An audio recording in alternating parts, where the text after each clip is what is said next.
ಹಾಗೂ ನೈಜ ಸುದ್ದಿಗಳಿಗಾಗಿ ವೀಕ್ಷಿಸಿ ಸತ್ಯ ಸುದ್ದಿ ನ್ಯೂಸ್. ನಮಸ್ಕಾರ ವೀಕ್ಷಕರೇ, ಸತ್ಯ ಸುದ್ದಿಯಲ್ಲಿ ನಿಮಗೆ ಸ್ವಾಗತ. ದಾವಣಗೆರೆ ಜಿಲ್ಲೆಯ ಹರಿಹರ ನಗರದ ತಾಲೂಕು ಆಡಳಿತ ಕಚೇರಿಯ ಆಹಾರ ನಿರೀಕ್ಷಕರ ಮಿಂಚಿನ ಕಾರ್ಯಾಚರಣೆ. ಒಂದೇ ತಿಂಗಳಲ್ಲಿ 3 ಗಾಡಿ ಹಿಡಿದು ಪ್ರಕರಣ ದಾಖಲಿಸಿದ ಅಧಿಕಾರಿ ನಜ್ರುಲ್ಲಾ ಅವರಿಗೆ ಮೆಚ್ಚಬೇಕು.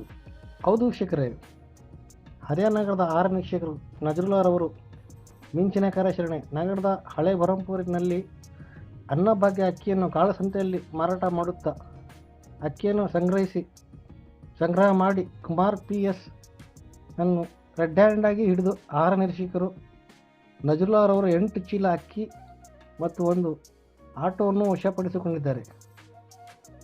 ಹರಿಹರ ನಗರದ ಟೌನ್ ಠಾಣೆಯಲ್ಲಿ ಪ್ರಕರಣ ದಾಖಲಿಸಿದ್ದಾರೆ. ವರದಿ ಸೈಯದ್ ಇರ್ಫಾನ್, ಸತ್ಯ ಸುದ್ದಿ ನ್ಯೂಸ್ ಕನ್ನಡ, ಹರಿಹರ.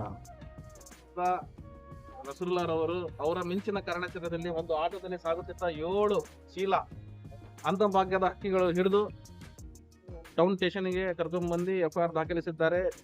ಇಲ್ಲಿ ಮಾಸ್ಟರ್ ನಡೀತಾ ಇದೆ, ನಾವು ದೃಶ್ಯ ನೋಡಬಹುದು. ಬರೀ ವೀಕ್ಷಕರೇ,